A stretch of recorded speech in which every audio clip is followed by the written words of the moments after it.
Good morning, Luzon, Visayas, Mindanao at sa buong mundo.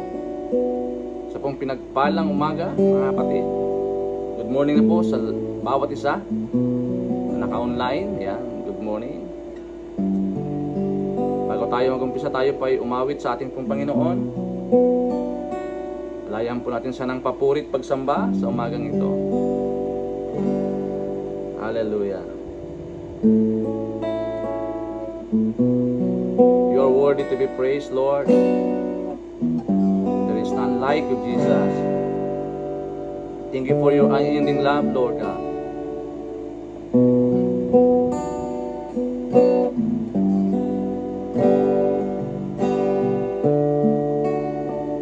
There's no silver or gold and no treasures untold that you told me away from your heart. Neither love of myself or of anyone else will do. Jesus, nothing compares to this grace that rescued me. Savior, now and forever your faith is all I see. Yes, Lord. Now all I am, I lay at your feet. I'm humbled by the wonder of your majesty. One thing I know, I find all I need in your unending love, in your unending love.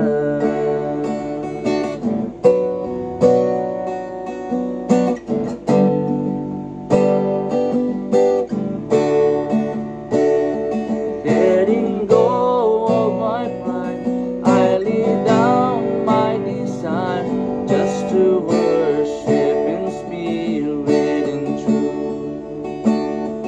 More than all of my dreams, more than them I will seek you, Lord.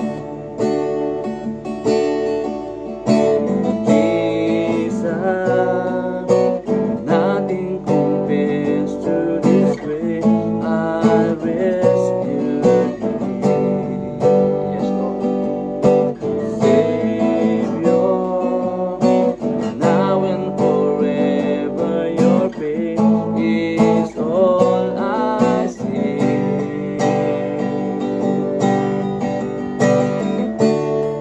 Now all I am, lay at your feet.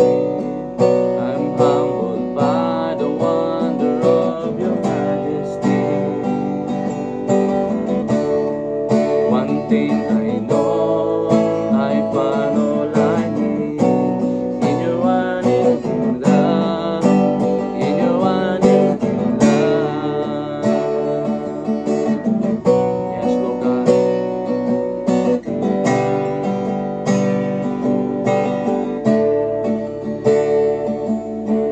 Jesus, nothing compares to this grace that rescued me. Savior, now and forever your faith is all I see. Jesus, Jesus, nothing compares to this grace that rescued me. Savior, now and forever your face is all I see. Now all I am, I lay at your feet. I'm humbled by the wonder of your majesty. One thing I know,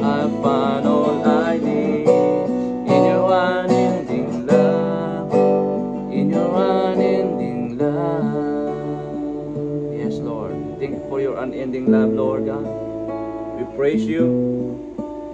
Glorify your name today, O Lord. Pagharian niyo po kami, Panginoon, sa araw na ito. Samahan kami, Panginoon. Ang dalangin ko, Lord God, itong aming pong daily vibrant word, itong aming daily devotion, makating po sa apat na sulok ng mundo, Panginoon. Gamitin niyo po itong platform, Panginoon Diyos, upang makarating, O Lord, sa mga tao, makapanood po sila, makapakinig po sila, Panginoon. Bless this day that you have made, and we will rejoice and be glad in it. Padre, salamat po, ikaw po maghari, maging sa amin pong, Lord God, pag-aaral, ikaw po manguna, Panginoon. Samahan niyo po kami, Holy Espiritu, ikaw po aming tagapagsalita, ikaw po aming guide sa araw na ito. Pinupuri ka namin, pinasalamatan. Sa iyo lamang, Lord, ang lahat ng papuri, pagluwalhati sa pangalan ni Jesus. Amen and amen. Yes, hallelujah. Good morning na sa lahat. Sa lahat po naka-online, marami pong salamat sa bawat isa. Ayan, ating pong pagpapatuloy, mga kapatid, yung ating tinatalakay patungkol po sa libro ni Pastor Rick Warren, ang Purpose-Driven Life. Isang buhay na may layunin, okay? Ngayon po ay day 19. Day 19 na po tayo, cultivating community, yung pamagat. Paglilinang sa komunidad. Sabi po ng James chapter 3 verse 18, sabi niya, you can develop a healthy, robust community that lives right with God and enjoy its result only if you do the hard work of getting along with each other, treating each other with dignity and honor. Sa Tagalog po, sabi dito, maaari kang bumuo ng isang malusog, matatag na komunidad na namumuhay ng tama sa piling ng Diyos at tamasain ang mga resulta nito kung gagawin mo ang sipag na pakikisama sa isa't isa, pagtrato sa isa't isa ng may dignidad at karangalan. Purihin po ang salita ng Diyos sa umagang ito, mga kapatid. Ngayon sabi po ni Pablo sa Acts chapter 2 verse 42, they committed themselves to the teaching of the apostles, the life together, the common meal, in the prayers. Ipinagkatiwalaan nila ang kanilang sarili sa ituro ng mga apostol sa buhay na magkakasama sa karaniwang pagkain at sa panalangin. Sabi po dito ni Rick Warren, community requires commitment. Tanda natin ang ating pong tinatalakay ngayong umaga ay cultivating community o paglilinang sa isang komunidad, mga kapatid. Only the Holy Spirit can create real fellowship between believers, but He cultivates it with the choices and commitment we make. Kaya sabi po ni Paul sa Ephesians chapter 4 verse 3, make every effort to keep yourselves united in spirit, binding yourselves together with peace. Malinaw po, no? Kapatid. Only the Spirit can create a real fellowship between believers. Kaya nga yung mga unbelievers, hindi pa nila maunawaan yan, mga kapatid. Unless sila po ay tinanggap nila ang ating Panginoon. Sila po ay na-born again, mga kapatid. Kaya nga, it takes both God's power and our effort to produce a loving Christian community. No? Daging two-way. Hindi po magkakaroon ng katagumpayan kung wala pong tao na gagamitin po ang Panginoong Hesus. It takes both God's power and our effort to produce a loving Christian community. Kailangan po ng Diyos tayo. Tayo po, mga kapatid, ang tinutukoy po rito. Diba? Lagi pong mayroong participation ang ating Panginoong Hesus at tayo. Kailangan niya tayo para gamitin niya, mga kapatid. Kaya nga, joint effort po ito. Sabi po ni Paul sa Timoteo, 1 Timothy chapter 3 verse 14 to 15, I am writing these things to you now, even though I hope to be with you soon. So that if I am delayed, you will know how people must conduct themselves in the household of God. This is the church of the living God, which is the pillar and foundation of the truth. Sabi po ni Paul kay Timothy, di ba? This is the church of the living God, which is the pillar and foundation of the truth. Kaya nga, community requires commitment, mga kapatid. It takes both God, power, and our effort to produce loving, caring Christian community. Nakukuha po natin. In order to experience real fellowship, you must to take some thought o tough choices and take some risk. Ano ba itong mga tough choices and risk na sinasabi dito, mga kapatid? Number 1, cultivating community takes honesty. Ang paglinang o pagpapalago ng komunidad ay kinakailangan ng katapatan. No? Kaya nga sa isang Kristiyano, mga kapatid, bawal po dito ang hypocrisy. Opo, mga kapatid, dapat tapat po tayo. It takes honesty, mga kapatid. You will have to care enough to loving speak the truth even when you would rather gloss over a problem or ignore an issue. Speak the truth in love. Sabi po ni Paul. Speak the truth in love. Proverbs 24:26, an honest answer is a sign of true friendship. Dapat wala tayong tiyatago dito, mga kapatid. Hallelujah. Kailangan honest tayo sa ating mga sinasabi. Cultivating community takes honesty. Yun po yung number 1. Real fellowship, whether in a marriage, a friendship, or your church, depend on frankness. In fact, the tunnel of conflict is the passageway to intimacy in any relationship. Until you care enough to confront and resolve the underlying barriers, you will never grow close to each other by facing and resolving our differences. Ito po yung katotohanan na tayo po may mga differences. May mga iba-iba tayong pananaw, mga kapatid. When conflict is handled correctly, we grow closer to each other. Kaya dapat pag may mga conflict, hindi na dapat pinapatagal yan. Oo, mga kapatid. Kailangan ginagawa ng paraan yan. Di ba? Sinusolve ko agad yan para hindi na siya kumalat pa. Number 2, cultivating community takes humility. Ang paglinang o pagpapalago ng komunidad ay kinakailangan ng kababaan. Self-importance, smugness, and stubborn pride destroy fellowship faster than anything else. Diba? Itong pride, killer to eh. Pride builds wall between people. Humility builds bridge. Diba? Humility is the oil that is smooth in soft relationship. Kasabi po ni Peter, di ba? Sa 1 Peter chapter 5 verse 5, in the same way, you are younger must accept the authority of the elders in all of you. Dress yourself in humility as you relate to one another. For God opposes the proud, but gives grace to the humble. Malinaw. Kapatid. Cultivating community takes humility.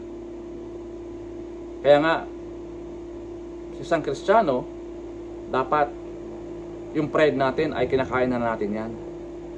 Dapat wala na sa atin yung mga prideful spirit. Kasi siya po yung nagbibuilds ng wall between others. Yung pride po, diyan nagsisimula at nag-uumpisa yung alitan, hiduaan. Kaya kailangan natin ng humility. Tanda natin, sabi po ni Peter, di ba? God opposes the proud, but give grace to the humble. Humility is not thinking less of yourself. It is thinking of yourself less. Ulitin ko po, humility is not thinking less of yourself. It is thinking of yourself less. Di ba? Humility is thinking more of others. Humble people are so focused on serving others. They don't think of themselves. Kapag meron ka ng ganyang attitude o character, ibig sabihin mga kapatid, ready ka na. Diba? Ready ka na para mapaganda, mapaayos, mapalago ang iyong komunidad. Isa ka ng good instrument, good testimony para sa iyong komunidad. Sabi po ni Paul sa Philippians chapter 2 verse 3 to 4, don't be selfish. Don't try to impress others. Be humble, thinking of others as better than yourselves. Don't look out only for your own interest, but take out interest in others too. Dapat meron kang pakiramdam, di ba?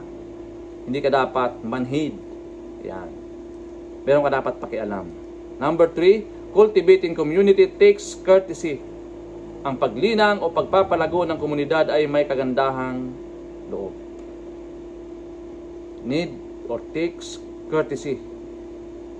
Courtesy is respecting our differences, being considerate of each other's feelings, and being patient with people who irritate us. Romans 5:2, sabi ni Paul, because of our faith, Christ has brought us into His place of undeserved privilege, where we now stand and we confidently and joyfully look forward to sharing God's glory. Tayo man ay walang magagawa. Tayo man ay isang makasalanan. Hindi karapat-dapat. But because of God's mercy, God's favor, God's grace, tayo po ay pinawalang sala ng ating pong Panginoon. Cultivating community takes courtesy. In every church, in every small group, there is always at least one difficult person. Hindi po nawawala na meron talaga mga taong mahirap pakasamahan. Given na po yan. Usually more than one that need extra, yung tinatawag nating EGR, extra grace required. Di ba? Hindi lahat pare-pareho. Meron pong talagang lumalabas o lalabas dyan na kailangan natin ng EGR. Kailangan natin ng extra grace required. And a family acceptance isn't based on how smart or beautiful or talented you are. It's based on the fact that we belong to each other. We depend and protect family. Di ba? The truth is we all have quirks and annoying traits. Iyon po yung katotohanan. Na bawat isa sa atin mayroon pong mga hindi magandang katangian. Di ba? O nakakairitang katangian. But community has nothing to do with compatibility.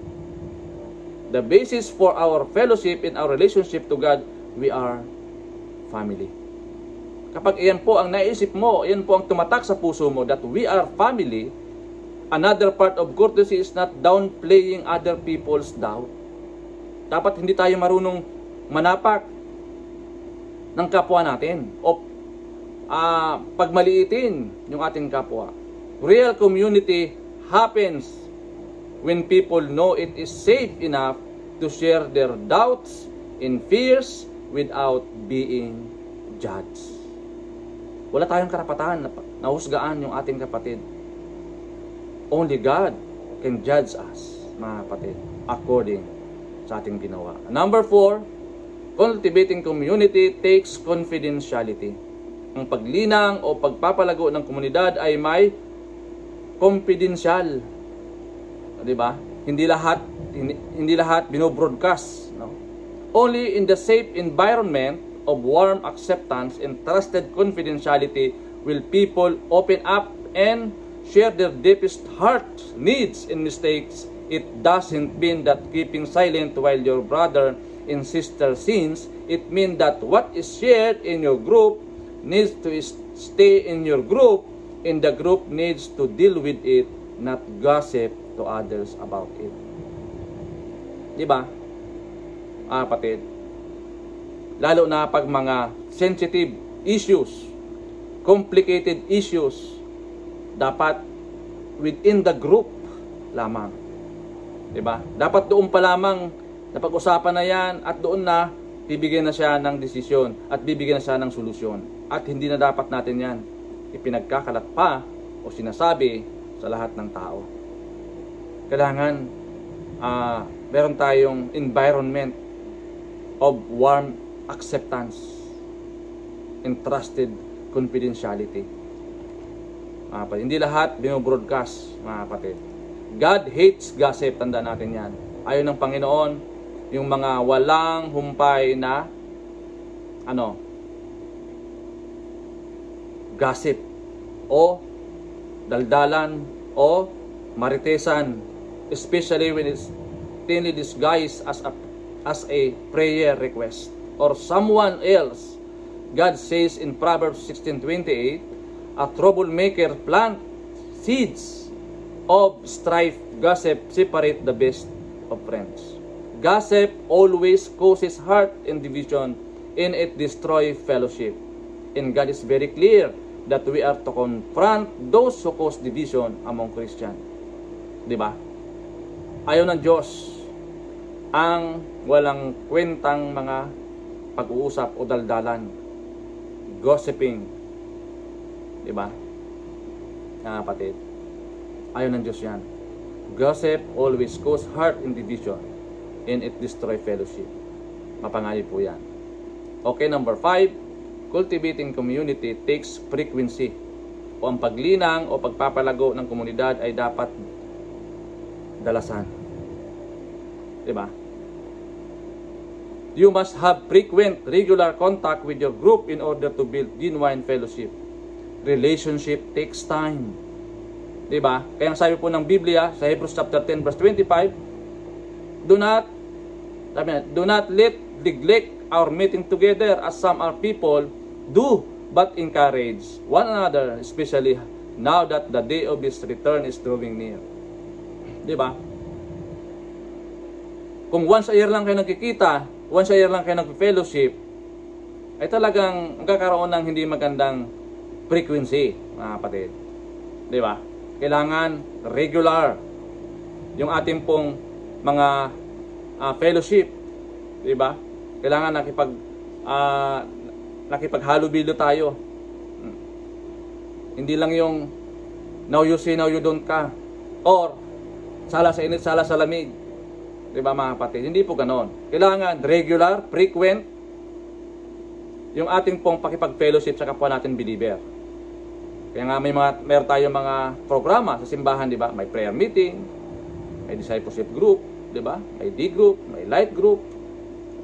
Para yung apoy ay magningas, di ba? Hindi mawala, mga kapatid. We are to develop the habit of meeting together. Ito dapat yung ginagawa natin. Yung habit ng pag-meet together. A habit is something you do with frequency, not occasionally. Kasi pag matagal na kayong dinagkita-kita, 'di ba? Yung spirit, no? Yung connection, yung alab, yan. You have to spend time with people, a lot of time to build deep relationship. Hindi po pwedeng 24 oras nakuha mo na yung loob niya. It takes time, a lot of time to develop a deep relationship. Community is built not on convenience but on conviction that I need it for spiritual health. Acts chapter 2 verse 46, they worship together at the temple each day. Could you imagine? Each day. Meet in homes for the Lord's Supper and share their meals with great joy and generosity. Diba? Yung early Christian, ganun ang ginagawa nila, mga kapatid. Fellowship requires an investment of time. Mag-i-invest ka talaga ng oras, mga kapatid. Magsasakripisyo ka ng oras para mawin mo yung isang tao. Hindi kasi yan nakukuha ng 24 hours. Diba, mga kapatid? Nakuha mo na yung loob niya. Kaya di mo pwedeng sabihin na okay yung taong ito. Sa unang tingin mo pa lamang, sa unang meet up nyo pa lamang, okay na siya. No. Unless na nag-build ka ng deep relationship, nag-spend ka ng a lot of time para makilala, no? Makamingle yung taong ito. 'Di ba? Hindi mo masasabi yung kanyang pagkatao, mga kapatid. It takes a lot of time. It takes a lot of effort. Kaya nga, fellowship requires an investment of time. Mga kapatid, ito po yung madalasan na misinterpret or na misuse or na a-abuse ng mga Christian. Yung time. Tanda natin, time is the currency of heaven. Bigyan tayo ng Panginoon ng pare-parehong oras. 24 hours. Ang tanong dito, gaano mo ba trination ginamit yung oras na binigay sa iyo ng Panginoon?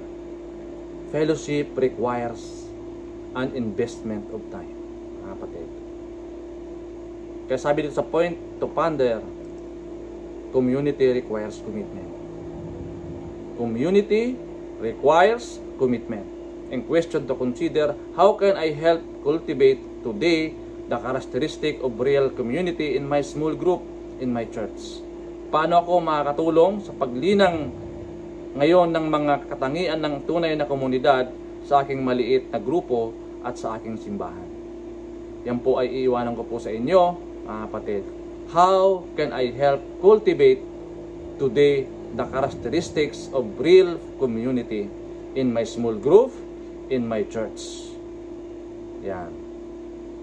Yan, salamat po sa bawat isa sa atin na naglalang oras para makinig, no?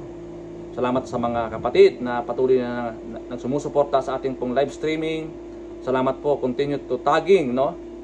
Sa ating pong mga kakilala, kapatid, para sila din po ay makarinig ng mabuting salita ng ating pong Panginoon. Salamat po sa bawat sa atin at nadalain ko din po sa oras nito kung sino man ngayon ang may karamdaman, meron pong mga problema, anxieties, depression.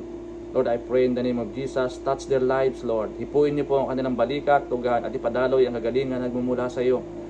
Lord God, give them peace and joy, O Lord God. Samahan niyo po sila, Panginoon. Purihin ka, Ama, sa araw na ito, at didikha ka po ang tagumpay sa lahat aming gagawin sa buong maghapon. Make us fruitful and victorious. Empower us, strengthen us today. In Jesus' name. Salamat po, all the glory, honor, and praise. In Jesus' name. Amen and amen. Salamat po, mga kapatid. To God be all the glory. Hallelujah.